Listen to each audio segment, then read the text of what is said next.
And so, Glaucon, we have arrived at the conclusion that in the perfect state wives and children are to be in common, and that all education and the pursuits of war and peace are also to be common, and the best philosophers and the bravest warriors are to be their kings? That, replied Glaucon, has been acknowledged. Yes, I said, and we have further acknowledged that the governors, when appointed themselves, will take their soldiers and place them in houses such as we were describing, which are common to all, and contain nothing private or individual, and about their property, you remember what we agreed? Yes, I remember that no one was to have any of the ordinary possessions of mankind. They were to be warrior athletes and guardians, receiving from the other citizens, in lieu of annual payment, only their maintenance, and they were to take care of themselves and of the whole state. True, I said, and now that this division of our task is concluded, let us find the point at which we digressed, that we may return into the old path. There is no difficulty in returning. You implied, then as now, that you had finished the description of the state. You said that such a state was good, and that the man was good who answered to it, although, as now appears, you had more excellent things to relate both of state and man. And you said further, that if this was the true form, then the others were false, and of the false forms, you said, as I remember, that there were 4 principal ones, and that their defects, and the defects of the individuals corresponding to them, were worth examining. When we had seen all the individuals, and finally agreed as to who was the best and who was the worst of them, we were to consider whether the best was not also the happiest, and the worst the most miserable. I asked you what were the 4 forms of government of which you spoke, and then Polemarch and Adimantus put in their word, and you began again, and have found your way to the point at which we have now arrived. Your recollection, I said, is most exact. Then, like a wrestler, he replied, you must put yourself again in the same position, and let me ask the same questions, and do you give me the same answer which you were about to give me then? Yes, if I can, I will, I said. I shall particularly wish to hear what were the 4 constitutions of which you were speaking. That question, I said, is easily answered. The 4 governments of which I spoke, so far as they have distinct names, are, first, those of Crete and Sparta, which are generally applauded. What is termed oligarchy comes next. This is not equally approved, and is a form of government which teems with evils. Thirdly, democracy, which naturally follows oligarchy, although very different, and lastly comes tyranny, great and famous, which differs from them all, and is the 4th and worst disorder of a state. I do not know, do you? Of any other constitution which can be said to have a distinct character. There are lordships and principalities which are bought and sold, and some other intermediate forms of government. But these are nondescripts and may be found equally among Hellenes and among barbarians. Yes, he replied, we certainly hear of many curious forms of government which exist among them. Do you know, I said, that governments vary as the dispositions of men vary, and that there must be as many of the one as there are of the other? For we cannot suppose that states are made of oak and rock, and not out of the human natures which are in them, and which in a figure turn the scale and draw other things after them? Yes, he said, the states are as the men are, they grow out of human characters. Then if the constitutions of states are 5, the dispositions of individual minds will also be 5? Certainly. Him who answers to aristocracy, and whom we rightly call just and good, we have already described. We have. Then let us now proceed to describe the inferior sort of natures, being the contentious and ambitious, who answer to the Spartan polity, also the oligarchical, democratical, and tyrannical. Let us place the most just by the side of the most unjust, and when we see them we shall be able to compare the relative happiness or unhappiness of him who leads a life of pure justice or pure injustice. The inquiry will then be completed. And we shall know whether we ought to pursue injustice, as Thrasymachus advises, or in accordance with the conclusions of the argument to prefer justice. Certainly, he replied, we must do as you say. Shall we follow our old plan, which we adopted with a view to clearness, of taking the state first and then proceeding to the individual, and begin with the government of honor? I know of no name for such a government other than timocracy, or perhaps timarchy. We will compare with this the like character in the individual, and, after that, consider oligarchy and the oligarchical man, and then again we will turn our attention to democracy and the democratical man, and lastly, we will go and view the city of tyranny, and once more take a look into the tyrant's soul, and try to arrive at a satisfactory decision. That way of viewing and judging of the matter will be very suitable. First, then, I said, let us inquire how timocracy, the government of honor, arises out of aristocracy, the government of the best. Clearly, all political changes originate in divisions of the actual governing power. A government which is united, however small, cannot be moved. Very true, he said. In what way, then, will our city be moved, and in what manner will the two classes of auxiliaries and rulers disagree among themselves or with one another? Shall we, after the manner of Homer, pray the Muses to tell us how discord first arose? Shall we imagine them in solemn mockery, to play and jest with us as if we were children, and to address us in a lofty tragic vein, making believe to be in earnest? How would they address us? After this manner, a city which is thus constituted can hardly be shaken, but, seeing that everything which has a beginning has also an end, even a constitution such as yours will not last forever, but will in time be dissolved. And this is the dissolution, in plants that grow in the earth, as well as in animals that move on the earth's surface. Fertility and sterility of soul and body occur when the circumferences of the circles of each are completed, which in short-lived existences pass over a short space, and in long-lived ones over a long space. But to the knowledge of human fecundity and sterility all the wisdom and education of your rulers will not attain, the laws which regulate them will not be discovered by an intelligence which is alloyed with sense, but will escape them, and they will bring children into the world when they ought not. Now that which is of divine birth has a period which is contained in a perfect number, i.e. a cyclical number, such as 6, which is equal to the sum of its divisors 1, 2, 3, so that when the circle or time represented by 6 is completed, the lesser times or rotations represented by 1, 2, 3 are also completed. But the period of human birth is comprehended in a number in which first increments by involution and evolution, or squared and cubed, obtaining 3 intervals and 4 terms of like end. Unlike waxing and waning numbers, make all the terms commensurable and agreeable to one another. Probably the numbers 3, 4, 5, 6 of which the 3 first equals the sides of the Pythagorean triangle. The terms will then be 3 cubed, 4 cubed, 5 cubed, which together equals 6 cubed equals 216.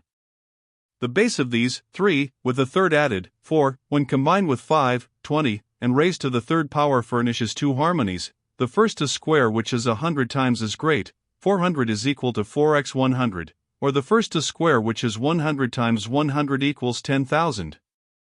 The whole number will then be 17,500 equals a square of 100, and an oblong of 100 by 75, and the other a figure having one side equal to the former, but oblong, consisting of 100 numbers squared upon rational diameters of a square, i.e. omitting fractions, the side of which is 5. 7 times 7 is equal to 49x 100 is equal to 4,900, each of them being less by 1, than the perfect square which includes the fractions, sc 50, or less by, or, consisting of 2 numbers squared upon irrational diameters, etc. equals 100.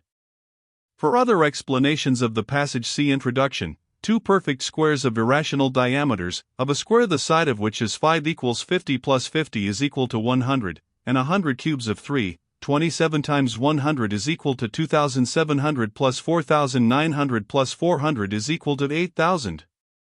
Now this number represents a geometrical figure which has control over the good and evil of births. For when your guardians are ignorant of the law of births, and unite bride and bridegroom out of season, the children will not be goodly or fortunate. And though only the best of them will be appointed by their predecessors, still they will be unworthy to hold their fathers' places, and when they come into power as guardians, they will soon be found to fail in taking care of us, the Muses, first by undervaluing music, which neglect will soon extend to gymnastic, and hence the young men of your state will be less cultivated. In the succeeding generation, rulers will be appointed who have lost the guardian power of testing the metal of your different races, which, like Hesiod's, are of gold and silver and brass and iron. And so iron will be mingled with silver, and brass with gold, and hence there will arise dissimilarity and inequality and irregularity, which always and in all places are causes of hatred and war. This the Muses affirm to be the stock from which discord has sprung, wherever arising, and this is their answer to us. Yes, and we may assume that they answer truly. Why, yes, I said, of course they answer truly. How can the Muses speak falsely? And what do the Muses say next?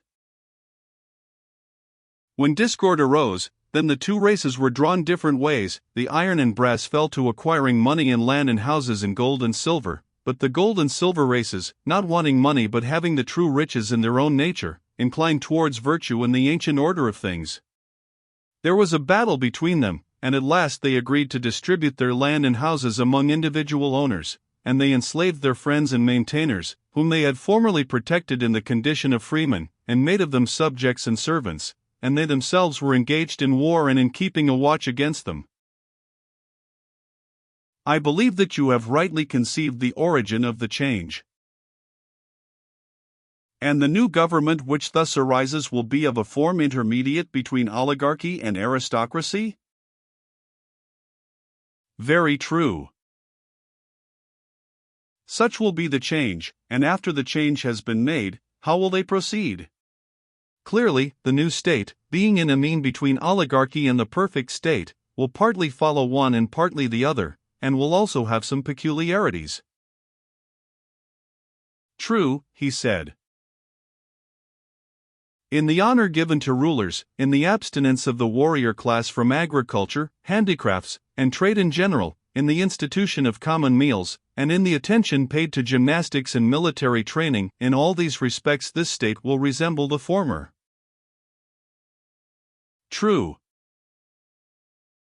But in the fear of admitting philosophers to power, because they are no longer to be simple and earnest, but are made up of mixed elements, and in turning from them to passionate and less complex characters, who are by nature fitted for war rather than peace, and in the value set by them upon military stratagems and contrivances, and in the waging of everlasting wars, this state will be for the most part peculiar. Yes.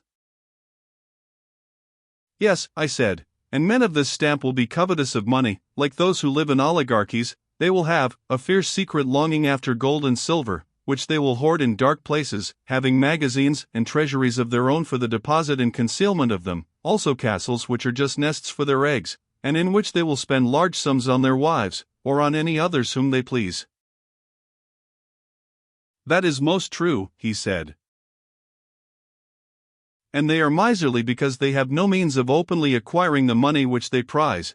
They will spend that which is another man's on the gratification of their desires, stealing their pleasures and running away like children from the law, their father. They have been schooled not by gentle influences but by force, for they have neglected her who is the true muse, the companion of reason and philosophy, and have honored gymnastic more than music. Undoubtedly, he said, the form of government which you describe is a mixture of good and evil. Why, there is a mixture, I said, but one thing, and one thing only, is predominantly seen, the spirit of contention and ambition, and these are due to the prevalence of the passionate or spirited element. Assuredly, he said. Such is the origin and such the character of this state, which has been described in outline only. The more perfect execution was not required, for a sketch is enough to show the type of the most perfectly just and most perfectly unjust, and to go through all the states and all the characters of men, omitting none of them, would be an interminable labor. Very true, he replied. Now what man answers to this form of government? How did he come into being, and what is he like? I think, said Adimantus, that in the spirit of contention which characterizes him, he is not unlike our friend Glaucon.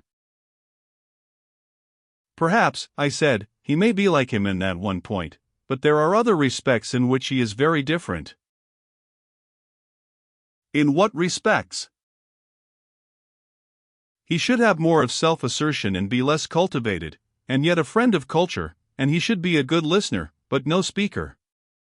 Such a person is apt to be rough with slaves, unlike the educated man, who is too proud for that, and he will also be courteous to freemen, and remarkably obedient to authority. He is a lover of power and a lover of honor, claiming to be a ruler, not because he is eloquent, or on any ground of that sort, but because he is a soldier and has performed feats of arms. He is also a lover of gymnastic exercises and of the chase.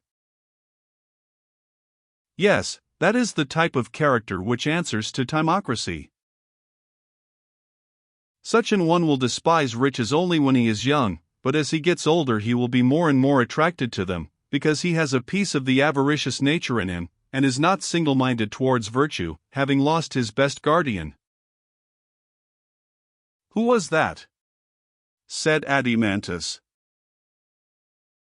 Philosophy, I said, tempered with music, who comes and takes up her abode in a man, and is the only savior of his virtue throughout life. Good, he said.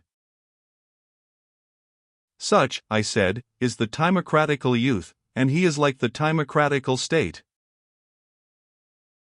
Exactly.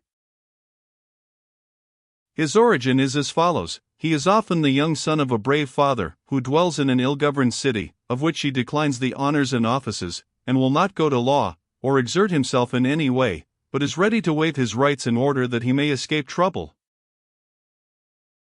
And how does the son come into being? The character of the son begins to develop when he hears his mother complaining that her husband has no place in the government, of which the consequence is that she has no precedence among other women. Further, when she sees her husband not very eager about money, and instead of battling and railing in the law courts or assembly, taking whatever happens to him quietly, and when she observes that his thoughts always center in himself, while he treats her with very considerable indifference, she is annoyed, and says to her son that his father is only half a man and far too easygoing, adding all the other complaints about her own ill treatment which women are so fond of rehearsing.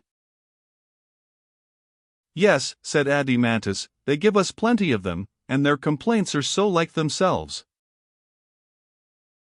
And you know, I said, that the old servants also, who are supposed to be attached to the family, from time to time talk privately in the same strain to the son, and if they see anyone who owes money to his father, or is wronging him in any way, and he fails to prosecute them, they tell the youth that when he grows up he must retaliate upon people of this sort, and be more of a man than his father.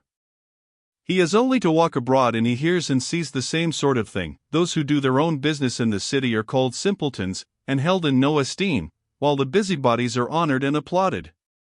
The result is that the young man, hearing and seeing all these things, hearing, too, the words of his father, and having a nearer view of his way of life, and making comparisons of him and others, is drawn opposite ways. While his father is watering and nourishing the rational principle in his soul, the others are encouraging the passionate and appetitive, and he being not originally of a bad nature, but having kept bad company, is at last brought by their joint influence to a middle point, and gives up the kingdom which is within him to the middle principle of contentiousness and passion, and becomes arrogant and ambitious. You seem to me to have described his origin perfectly. Then we have now, I said, the second form of government and the second type of character? We have. Next, let us look at another man who, as Aeschylus says, is set over against another state. Or rather, as our plan requires, begin with the state. By all means. I believe that oligarchy follows next in order. And what manner of government do you term oligarchy? A government resting on a valuation of property, in which the rich have power and the poor man is deprived of it. I understand, he replied. Ought I not to begin by describing how the change from timocracy to oligarchy arises? Yes. Well, I said, no eyes are required in order to see how the one passes into the other. How?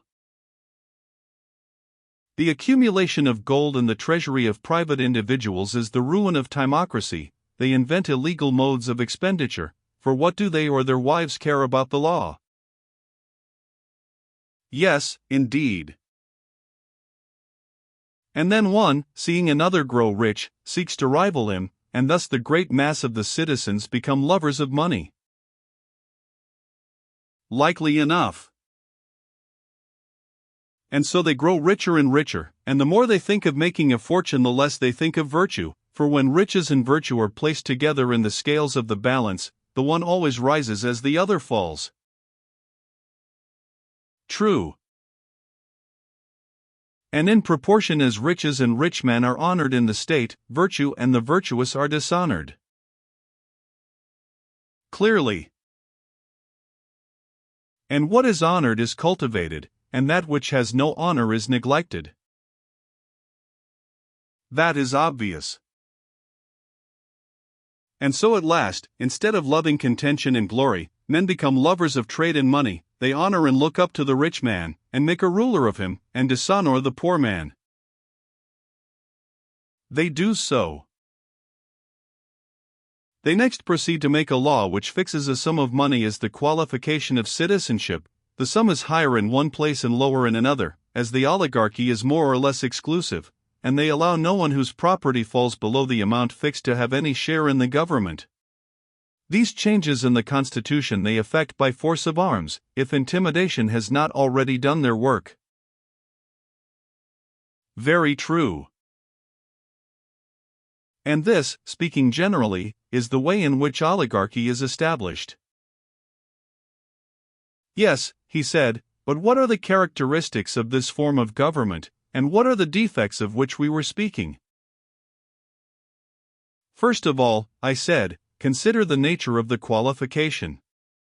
Just think what would happen if pilots were to be chosen according to their property, and a poor man were refused permission to steer, even though he were a better pilot? You mean that they would shipwreck? Yes, and is not this true of the government of anything? I should imagine so. Except a city, or would you include a city? Nay, he said, the case of a city is the strongest of all, inasmuch as the rule of a city is the greatest and most difficult of all. This, then, will be the first great defect of oligarchy? Clearly. And here is another defect which is quite as bad. What defect? The inevitable division. Such a state is not one, but two states, the one of poor, the other of rich men, and they are living on the same spot and always conspiring against one another. That, surely, is at least as bad. Another discreditable feature is, that, for a like reason, they are incapable of carrying on any war. Either they arm the multitude, and then they are more afraid of them than of the enemy, or, if they do not call them out in the hour of battle, they are oligarchs indeed, few to fight as they are few to rule. And at the same time their fondness for money makes them unwilling to pay taxes. How discreditable! And, as we said before, under such a constitution the same persons have too many callings, they are husbandmen, tradesmen, warriors, all in one. Does that look well? Anything but well. There is another evil which is, perhaps, the greatest of all, and to which this state first begins to be liable. What evil? A man may sell all that he has, and another may acquire his property, yet after the sale he may dwell in the city of which he is no longer a part, being neither trader, nor artisan, nor horseman, nor hoplite, but only a poor, helpless creature. Yes, that is an evil which also first begins in this state. The evil is certainly not prevented there, for oligarchies have both the extremes of great wealth and utter poverty. True. But think again, in his wealthy days, while he was spending his money, was a man of this sort a whit more good to the state for the purposes of citizenship? Or did he only seem to be a member of the ruling body, although in truth he was neither ruler nor subject, but just a spendthrift? As you say, he seemed to be a ruler, but was only a spendthrift. May we not say that this is the drone in the house who is like the drone in the honeycomb, and that the one is the plague of the city as the other is of the hive? Just so, Socrates. And God has made the flying drones, Adimantus, all without stings, whereas of the walking drones he has made some without stings, but others have dreadful stings. Of the stingless class are those who in their old age end as paupers. Of the stingers come all the criminal class, as they are termed. Most true, he said.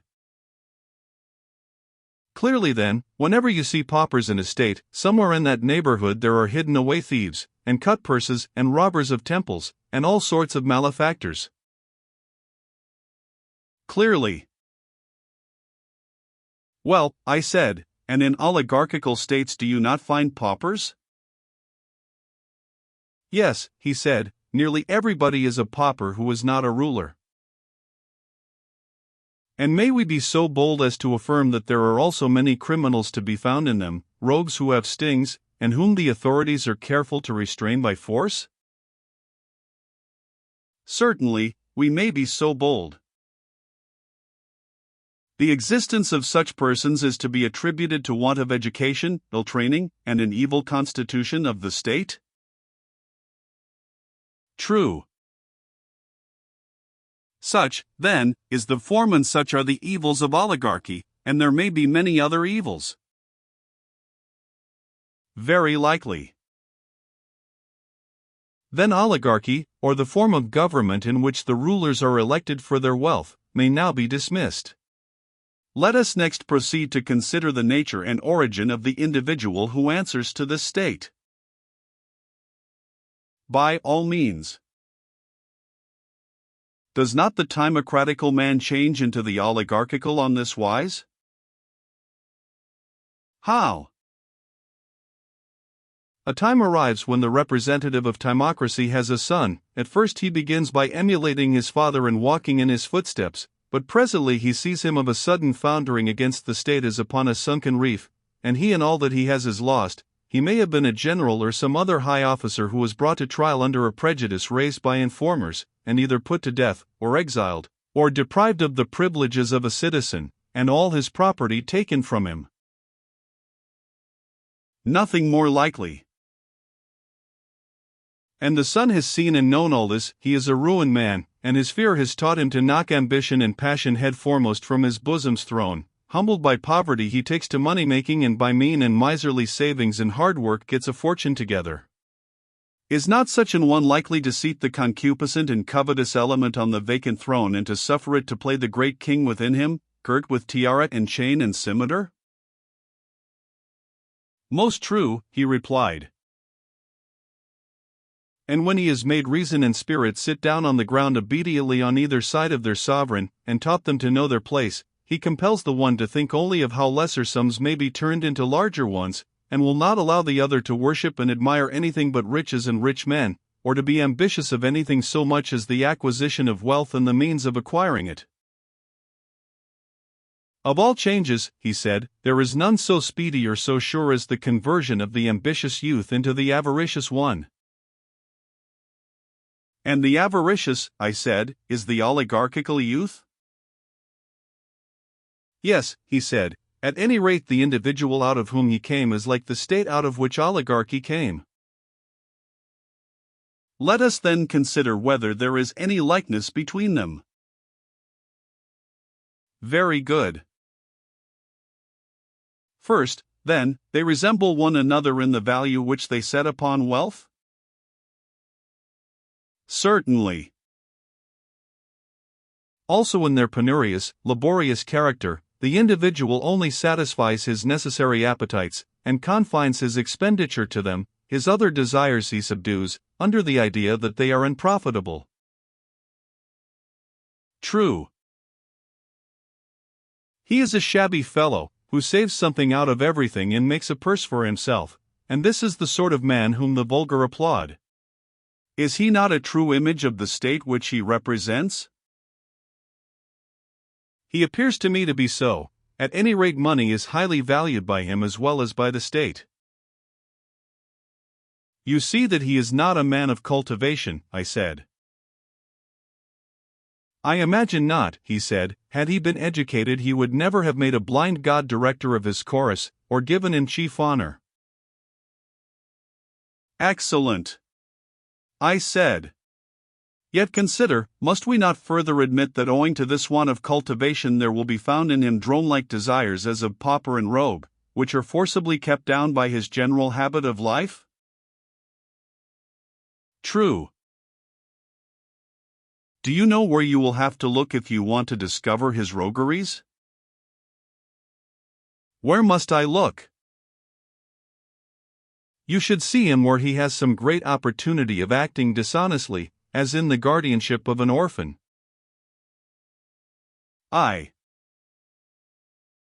It will be clear enough then that in his ordinary dealings, which give him a reputation for honesty, he coerces his bad passions by an enforced virtue, not making them see that they are wrong, or taming them by reason, but by necessity and fear constraining them, and because he trembles for his possessions. To be sure. Yes, indeed, my dear friend, but you will find that the natural desires of the drone commonly exist in him all the same whenever he has to spend what is not his own. Yes, and they will be strong in him too. The man, then, will be at war with himself. He will be two men, and not one, but, in general, his better desires will be found to prevail over his inferior ones. True. For these reasons such an one will be more respectable than most people, yet the true virtue of a unanimous and harmonious soul will flee far away and never come near him. I should expect so. And surely, the miser individually will be an ignoble competitor in a state for any prize of victory, or other object of honorable ambition. He will not spend his money in the contest for glory, so afraid is he of awakening his expensive appetites and inviting them to help and join in the struggle. In true oligarchical fashion he fights with a small part only of his resources, and the result commonly is that he loses the prize and saves his money. Very true. Can we any longer doubt, then, that the miser and money-maker answers to the oligarchical state? There can be no doubt. Next comes democracy. Of this the origin and nature have still to be considered by us, and then we will inquire into the ways of the democratic man, and bring him up for judgment. That, he said, is our method. Well, I said, and how does the change from oligarchy into democracy arise? Is it not on this wise? The good at which such a state aims is to become as rich as possible, a desire which is insatiable? What then? The rulers, being aware that their power rests upon their wealth, refuse to curtail by law the extravagance of the spendthrift youth because they gain by their ruin. They take interest from them and buy up their estates and thus increase their own wealth and importance? To be sure. There can be no doubt that the love of wealth and the spirit of moderation cannot exist together in citizens of the same state to any considerable extent. One or the other will be disregarded. That is tolerably clear. And in oligarchical states, from the general spread of carelessness and extravagance, men of good family have often been reduced to beggary? Yes, often. And still they remain in the city. There they are, ready to sting and fully armed, and some of them owe money, some have forfeited their citizenship. A third class are in both predicaments, and they hate and conspire against those who have got their property, and against everybody else, and are eager for revolution. That is true. On the other hand, the men of business, stooping as they walk, and pretending not even to see those whom they have already ruined, insert their sting, that is, their money, into some one else who is not on his guard against them, and recover the parent some many times over multiplied into a family of children. And so they make drone and pauper to abound in the state. Yes, he said, there are plenty of them, that is certain. The evil blazes up like a fire, and they will not extinguish it, either by restricting a man's use of his own property, or by another remedy. What other? One which is the next best, and has the advantage of compelling the citizens to look to their characters. Let there be a general rule that everyone shall enter into voluntary contracts at his own risk, and there will be less of this scandalous money-making, and the evils of which we were speaking will be greatly lessened in the state. Yes, they will be greatly lessened. At present the governors, induced by the motives which I have named, treat their subjects badly, while they and their adherents, especially the young men of the governing class, are habituated to lead a life of luxury and idleness both of body and mind. They do nothing, and are incapable of resisting either pleasure or pain. Very true.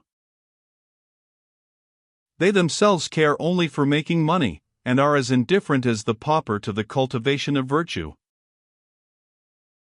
Yes, quite as indifferent. Such is the state of affairs which prevails among them.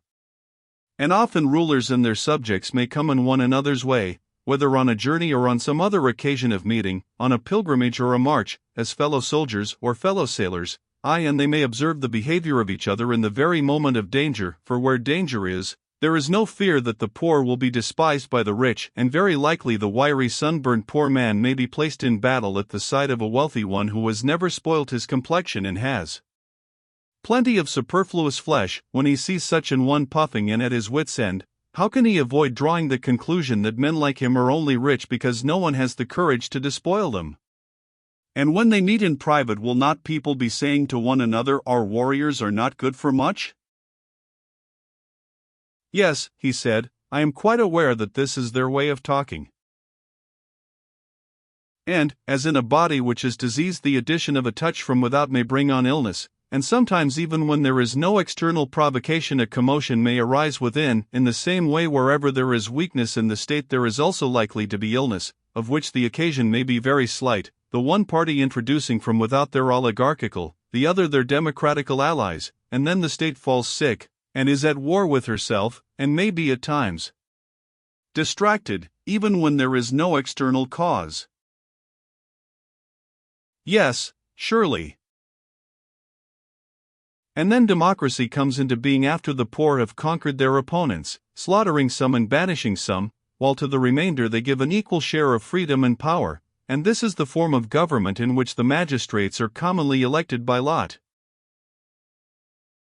Yes, he said, that is the nature of democracy, whether the revolution has been effected by arms, or whether fear has caused the opposite party to withdraw. And now what is their manner of life? And what sort of a government have they? For as the government is, such will be the man. Clearly, he said. In the first place, are they not free, and is not the city full of freedom and frankness? A man may say and do what he likes. 'Tis said so, he replied. And where freedom is, the individual is clearly able to order for himself his own life as he pleases? Clearly. Then in this kind of state there will be the greatest variety of human natures? There will. This, then, seems likely to be the fairest of states, being like an embroidered robe which is spangled with every sort of flower. And just as women and children think a variety of colors to be of all things most charming, so there are many men to whom this state, which is spangled with the manners and characters of mankind, will appear to be the fairest of states. Yes. Yes, my good sir, and there will be no better in which to look for a government. Why? Because of the liberty which reigns there, they have a complete assortment of constitutions, and he who has a mind to establish a state, as we have been doing, must go to a democracy as he would to a bazaar at which they sell them, and pick out the one that suits him. Then, when he has made his choice, he may found his state. He will be sure to have patterns enough. And there being no necessity, I said, for you to govern in this state, even if you have the capacity, or to be governed, unless you like, or go to war when the rest go to war, or to be at peace when others are at peace, unless you were so disposed, there being no necessity also, because some law forbids you to hold office or be a dicast, that you should not hold office or be a dicast. If you have a fancy, is not this a way of life which for the moment is supremely delightful? For the moment, yes. And is not their humanity to the condemned in some cases quite charming? Have you not observed how, in a democracy, many persons, although they have been sentenced to death or exile, just stay where they are and walk about the world, the gentleman parades like a hero, and nobody sees or cares? Yes, he replied, many and many a one. See too, I said, the forgiving spirit of democracy, and the don't care about trifles, and the disregard which she shows of all the fine principles which we solemnly laid down at the foundation of the city, as when we said that, except in the case of some rarely gifted nature, there never will be a good man who has not from his childhood been used to play amid things of beauty and make of them a joy and a study. How grandly does she trample all these fine notions of ours under her feet, never giving a thought to the pursuits which make a statesman, and promoting to honor anyone who professes to be the people's friend. Yes, she is of a noble spirit. These and other kindred characteristics are proper to democracy, which is a charming form of government, full of variety and disorder, and dispensing a sort of equality to equals and unequals alike. We know her well. Consider now, I said, what manner of man the individual is, or rather consider, as in the case of the state, how he comes into being. Very good, he said. Is not this the way? He is the son of the miserly and oligarchical father who has trained him in his own habits? Exactly. And, like his father, he keeps under by force the pleasures which are of the spending and not of the getting sort, being those which are called unnecessary? Obviously. Would you like, for the sake of clearness, to distinguish which are the necessary and which are the unnecessary pleasures? I should. Are not necessary pleasures those of which we cannot get rid, and of which the satisfaction is a benefit to us? And they are rightly called so, because we are framed by nature to desire both what is beneficial and what is necessary, and cannot help it. True. We are not wrong therefore in calling them necessary? We are not. And the desires of which a man may get rid, if he takes pains from his youth upwards, of which the presence, moreover, does no good, and in some cases the reverse of good, shall we not be right in saying that all these are unnecessary? Yes, certainly. Suppose we select an example of either kind, in order that we may have a general notion of them? Very good. Will not the desire of eating, that is, of simple food and condiments, in so far as they are required for health and strength, be of the necessary class? That is what I should suppose. The pleasure of eating is necessary in two ways: it does us good and it is essential to the continuance of life? Yes. But the condiments are only necessary in so far as they are good for health? Certainly. And the desire which goes beyond this, of more delicate food, or other luxuries, which might generally be got rid of, if controlled and trained in youth, and is hurtful to the body, and hurtful to the soul in the pursuit of wisdom and virtue, may be rightly called unnecessary. Very true. May we not say that these desires spend, and that the others make money because they conduce to production? Certainly. And of the pleasures of love, and all other pleasures, the same holds good? True.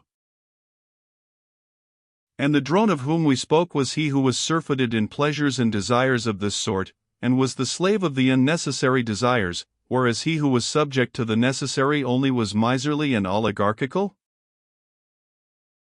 Very true. Again, let us see how the democratical man grows out of the oligarchical. The following, as I suspect, is commonly the process. What is the process? When a young man who has been brought up as we were just now describing, in a vulgar and miserly way, has tasted drones honey and has come to associate with fierce and crafty natures who are able to provide for him all sorts of refinements and varieties of pleasure, then, as you may imagine, the change will begin of the oligarchical principle within him into the democratical? Inevitably. And as in the city like was helping like, and the change was effected by an alliance from without assisting one division of the citizens, so too the young man is changed by a class of desires coming from without to assist the desires within him, that which is akin and alike again helping that which is akin and alike?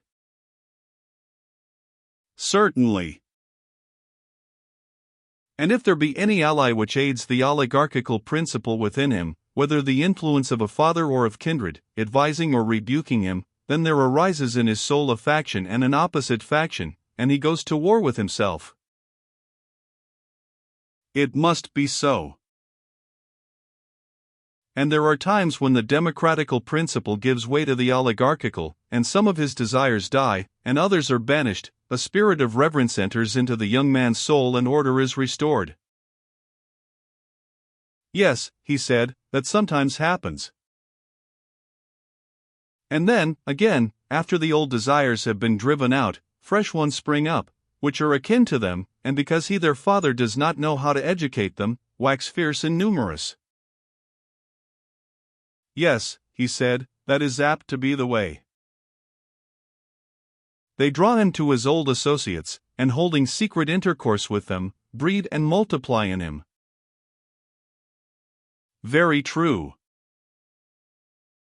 At length they seize upon the citadel of the young man's soul, which they perceive to be void of all accomplishments and fair pursuits and true words, which make their abode in the minds of men who are dear to the gods, and are their best guardians and sentinels. None better. False and boastful conceits and phrases mount upwards and take their place. They are certain to do so.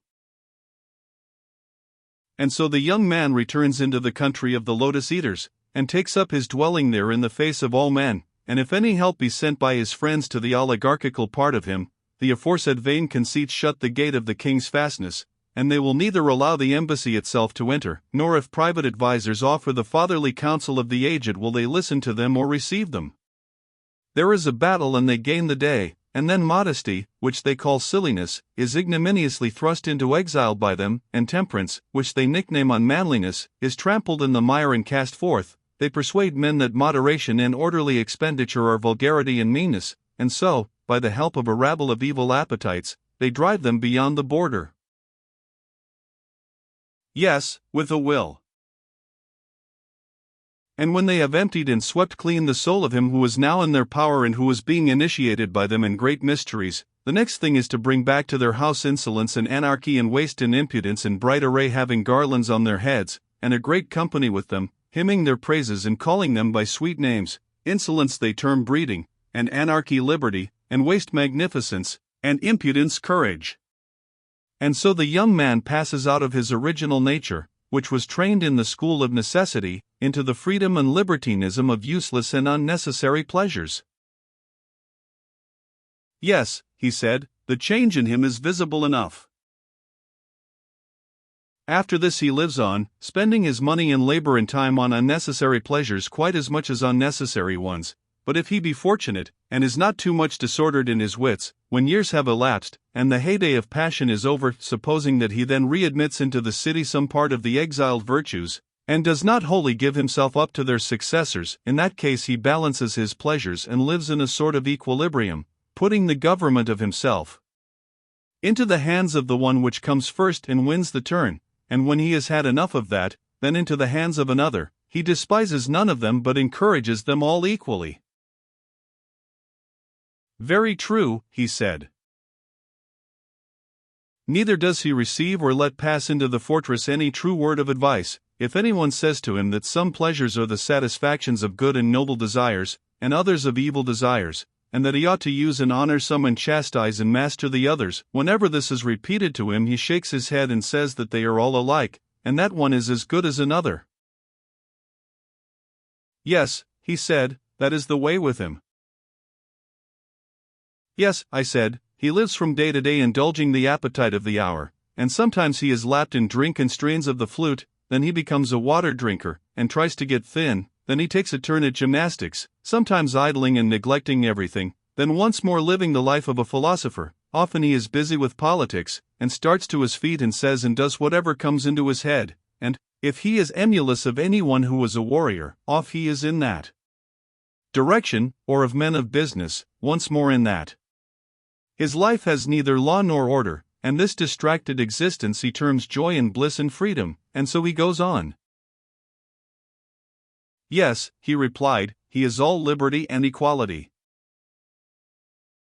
Yes, I said, his life is motley and manifold and an epitome of the lives of many. He answers to the state which we described as fair and spangled. And many a man and many a woman will take him for their pattern, and many a constitution and many an example of manners is contained in him. Just so. Let him then be set over against democracy, he may truly be called the democratic man. Let that be his place, he said. Last of all comes the most beautiful of all, man and state alike, tyranny and the tyrant, these we have now to consider. Quite true, he said. Say then, my friend, in what manner does tyranny arise? That it has a democratic origin is evident. Clearly. And does not tyranny spring from democracy in the same manner as democracy from oligarchy, after a sort? How? The good which oligarchy proposed to itself and the means by which it was maintained was excess of wealth, am I not right? Yes. And the insatiable desire of wealth and the neglect of all other things for the sake of money-getting was also the ruin of oligarchy? True. And democracy has her own good, of which the insatiable desire brings her to dissolution? What good? Freedom, I replied, which, as they tell you in a democracy, is the glory of the state, and that therefore in a democracy alone will the freeman of nature deign to dwell. Yes, the saying is in everybody's mouth. I was going to observe that the insatiable desire of this and the neglect of other things introduces the change in democracy, which occasions a demand for tyranny. How so? When a democracy which is thirsting for freedom has evil cupbearers presiding over the feast, and has drunk too deeply of the strong wine of freedom, then, unless her rulers are very amenable and give a plentiful draught, she calls them to account and punishes them, and says that they are cursed oligarchs. Yes, he replied, a very common occurrence.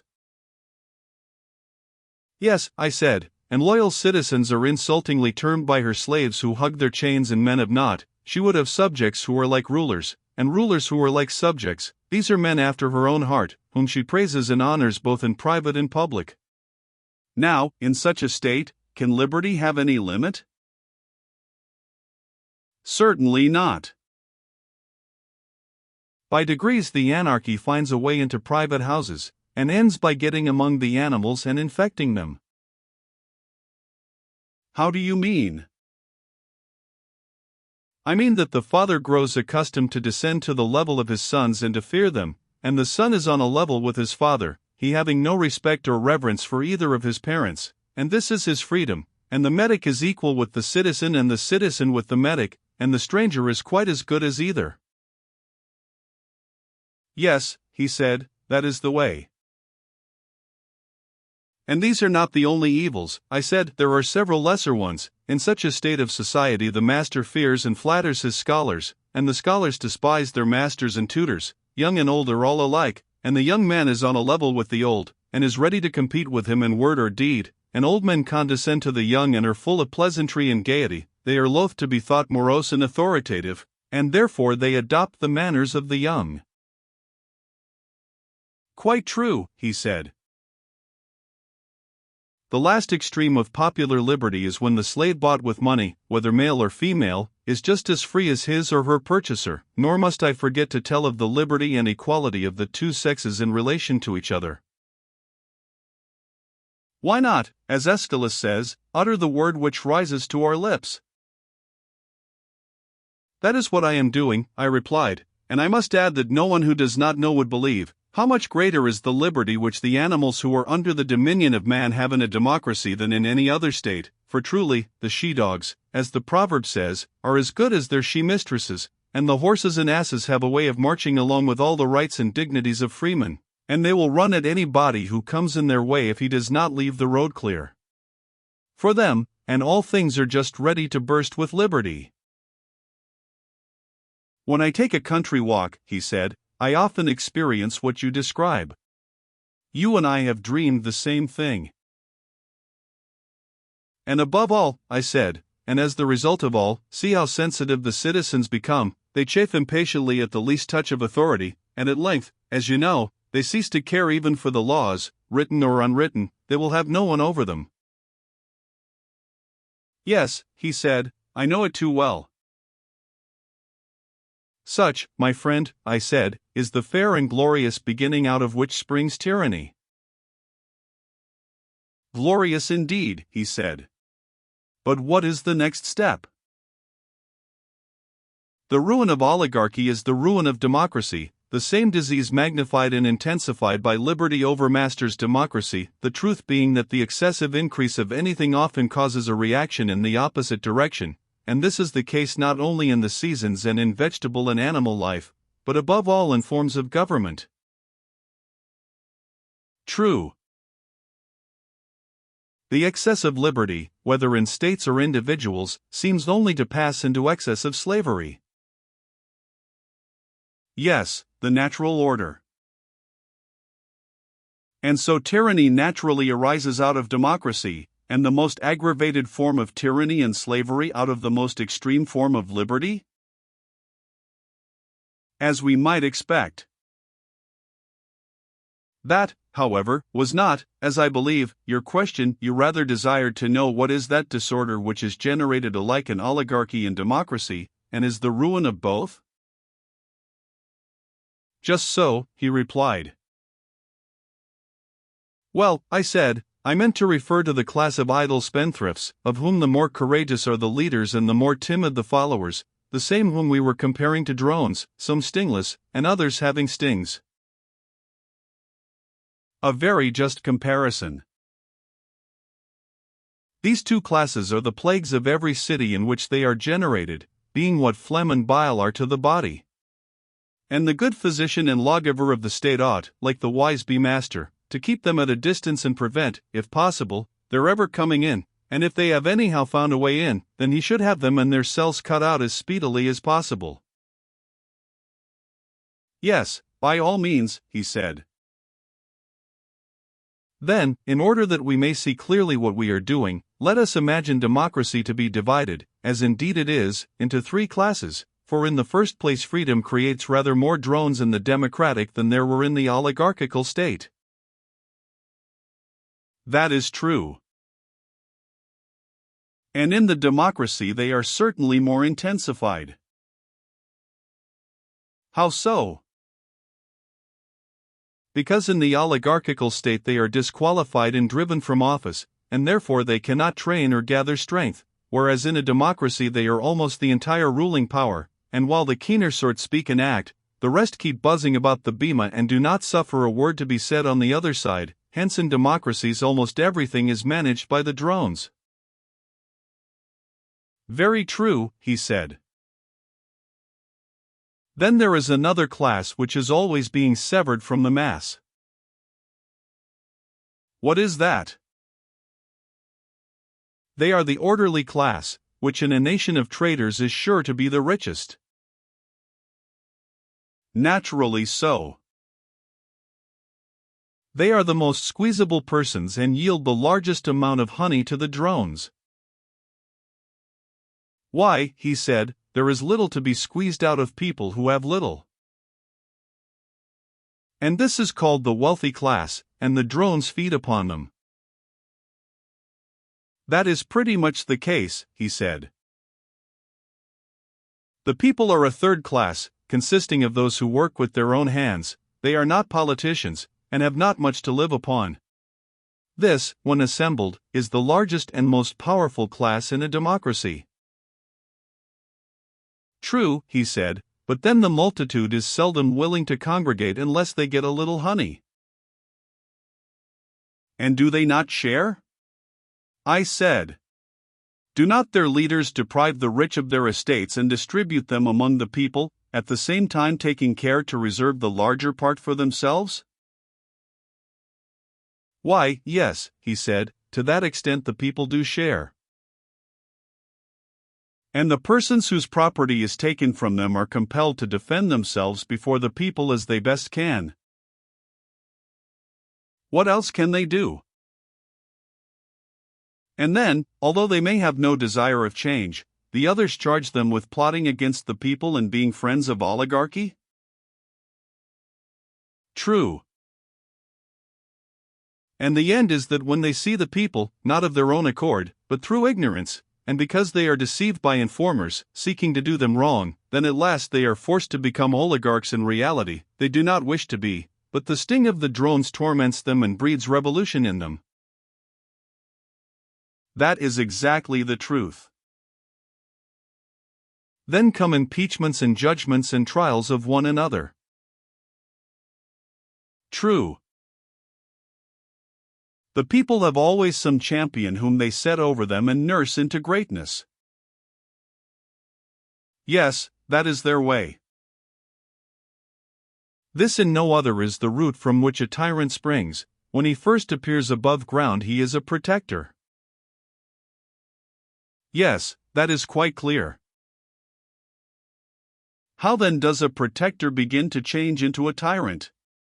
Clearly when he does what the man is said to do in the tale of the Arcadian temple of Lycaean Zeus.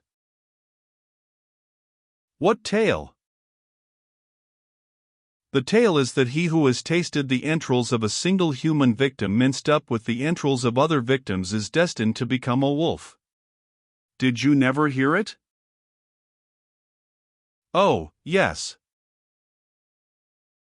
And the protector of the people is like him. Having a mob entirely at his disposal, he is not restrained from shedding the blood of kinsmen. By the favorite method of false accusation he brings them into court and murders them, making the life of man to disappear, and with unholy tongue and lips tasting the blood of his fellow citizens, some he kills and others he banishes, at the same time hinting at the abolition of debts and partition of lands. And after this, what will be his destiny?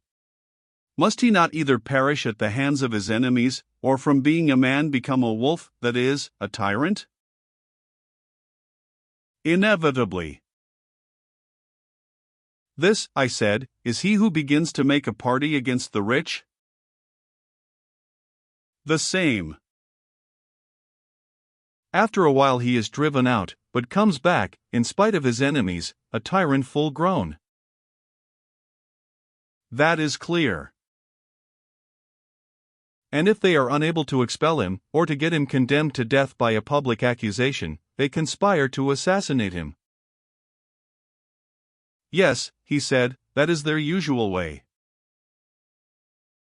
Then comes the famous request for a bodyguard, which is the device of all those who have got thus far in their tyrannical career. Let not the people's friend, as they say, be lost to them. Exactly. The people readily assent. All their fears are for him, they have none for themselves. Very true. And when a man who is wealthy and is also accused of being an enemy of the people sees this, then, my friend, as the oracle said to Croesus, by pebbly Hermus shore he flees and rests not, and is not ashamed to be a coward. And quite right too, said he, for if he were, he would never be ashamed again. But if he is caught he dies. Of course. And he, the protector of whom we spoke, is to be seen, not larding the plain with his bulk, but himself the overthrower of many, standing up in the chariot of state with the reins in his hand, no longer protector, but tyrant absolute. No doubt, he said. And now let us consider the happiness of the man, and also of the state in which a creature like him is generated. Yes, he said, let us consider that. At first, in the early days of his power, he is full of smiles, and he salutes everyone whom he meets, he to be called a tyrant, who is making promises in public and also in private, liberating debtors, and distributing land to the people and his followers, and wanting to be so kind and good to everyone. Of course, he said. But when he has disposed of foreign enemies by conquest or treaty, and there is nothing to fear from them, then he is always stirring up some war or other, in order that the people may require a leader. To be sure. Has he not also another object, which is that they may be impoverished by payment of taxes, and thus compelled to devote themselves to their daily wants and therefore less likely to conspire against him? Clearly.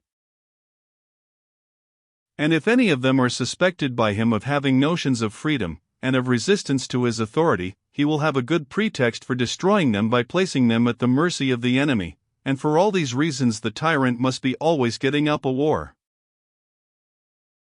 He must. Now he begins to grow unpopular. A necessary result. Then some of those who joined in setting him up, and who are in power, speak their minds to him and to one another, and the more courageous of them cast in his teeth what is being done. Yes, that may be expected. And the tyrant, if he means to rule, must get rid of them. He cannot stop while he has a friend or an enemy who is good for anything. He cannot. And therefore he must look about him and see who is valiant, who is high-minded, who is wise, who is wealthy, happy man. He is the enemy of them all, and must seek occasion against them whether he will or no, until he has made a purgation of the state. Yes, he said, and a rare purgation. Yes, I said, not the sort of purgation which the physicians make of the body, for they take away the worse and leave the better part, but he does the reverse. If he is to rule, I suppose that he cannot help himself. What a blessed alternative, I said, to be compelled to dwell only with the many bad, and to be by them hated, or not to live at all. Yes, that is the alternative. And the more detestable his actions are to the citizens, the more satellites and the greater devotion in them will he require? Certainly. And who are the devoted band, and where will he procure them? They will flock to him, he said, of their own accord, if he pays them. By the dog. I said, here are more drones, of every sort and from every land. Yes, he said, there are. But will he not desire to get them on the spot? How do you mean? He will rob the citizens of their slaves. He will then set them free and enroll them in his bodyguard. To be sure, he said, and he will be able to trust them best of all. What a blessed creature, I said, must this tyrant be. He has put to death the others and has these for his trusted friends. Yes, he said, they are quite of his sort. Yes, I said, and these are the new citizens whom he has called into existence, who admire him and are his companions, while the good hate and avoid him. Of course. Verily, then, tragedy is a wise thing and Euripides a great tragedian. Why so? Why, because he is the author of the pregnant saying, tyrants are wise by living with the wise. And he clearly meant to say that they are the wise whom the tyrant makes his companions. Yes, he said, and he also praises tyranny as godlike, and many other things of the same kind are said by him and by the other poets.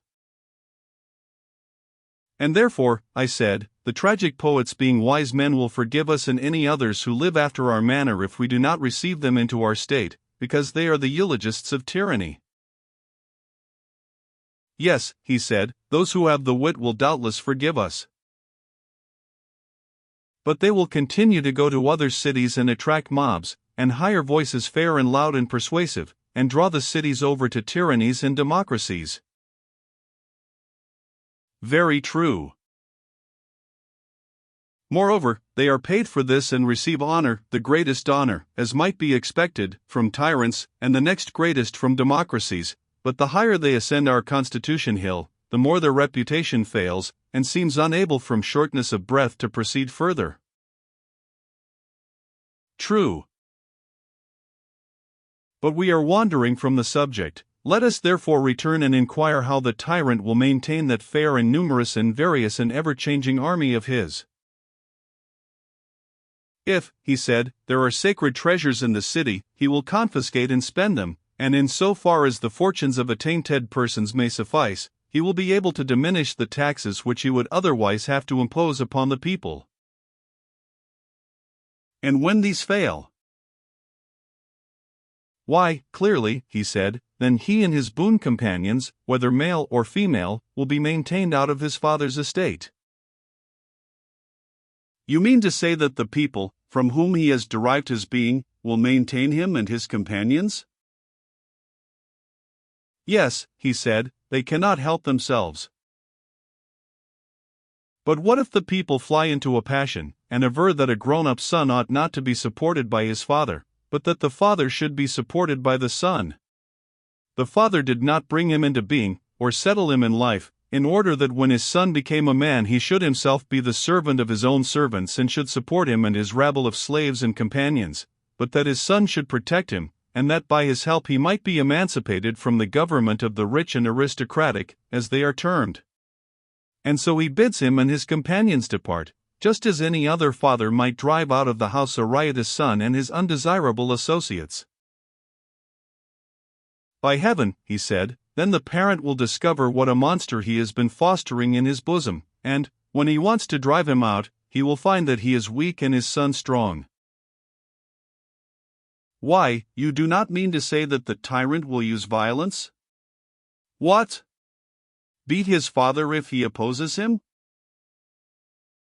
Yes, he will, having first disarmed him. Then he is a parricide, and a cruel guardian of an aged parent, and this is real tyranny, about which there can be no longer a mistake, as the saying is, the people who would escape the smoke which is the slavery of freemen, has fallen into the fire which is the tyranny of slaves. Thus liberty, getting out of all order and reason, passes into the harshest and bitterest form of slavery. True, he said. Very well, and may we not rightly say that we have sufficiently discussed the nature of tyranny, and the manner of the transition from democracy to tyranny? Yes, quite enough, he said,